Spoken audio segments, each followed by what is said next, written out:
Banyak orang yang saya temukan itu mereka cara mengatasi stres atau emosi sedihnya adalah dengan meredam. Udahlah ditekan aja lah emosinya supaya misalnya lebih produktif, ini cuma emosi sesaat dan lain sebagainya gitu.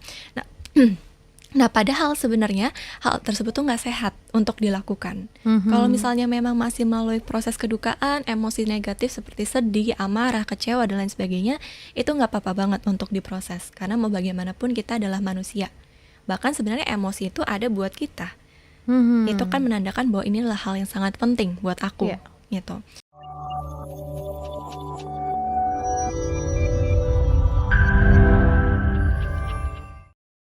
Orang tua wafat dan perceraian orang tua, apakah ini termasuk masa kecil kurang bahagia?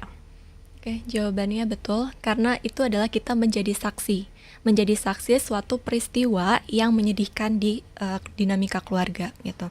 Siapa yang mungkin tidak merasa sedih kalau misalkan ditinggal oleh orang yang kita sayang, orang yang dekat banget sama kita, dan itu tentu bisa memberikan dampak yang signifikan kepada kita. Ya. Mungkin kita jadi terpengaruh ya kehidupan atau keberfungsian sehari-harinya, atau misalnya kita ke depannya pun kalau misalnya memang mungkin belum dikelola dengan baik, itu bisa berdampak hingga saat ini gitu. Dan itu bisa juga mempengaruhi relasi, kemudian juga produktivitas, atau misalnya pandangan kita akan dunia. Mungkin jadi lebih negatif, itu juga bisa tergantung dari individunya. Karena terkadang kan banyak juga ya orang-orang yang menganggap bahwa kok dunia ini nggak adil ya, kenapa harus aku? Ya. Gitu.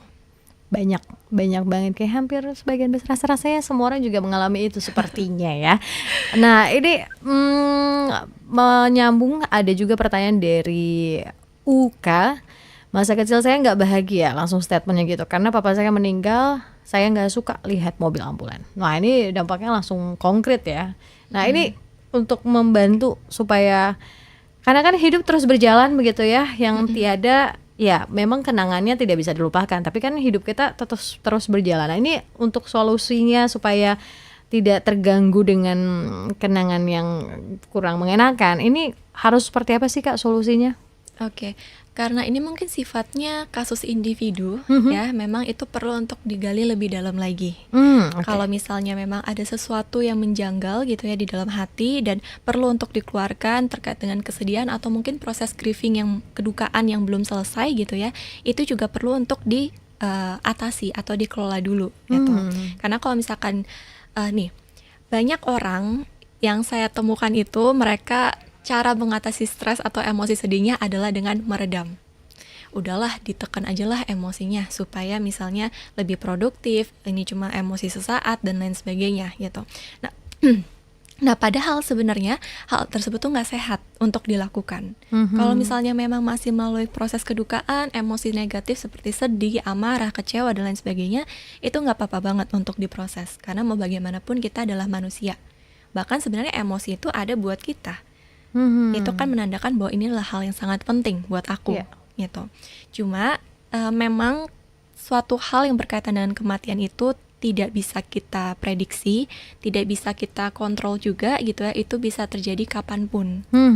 Nah ini yang memang perlu untuk kita perhatikan, apakah kita bisa berdamai atau tidak. Kalau misalnya tadi pertanyaannya gimana ya caranya, itu memang prosesnya panjang, tetapi lebih ke arah ujung akhirnya adalah bagaimana kita mau mengikhlaskan atau berdamai dengan situasi yang gak menyenangkan itu.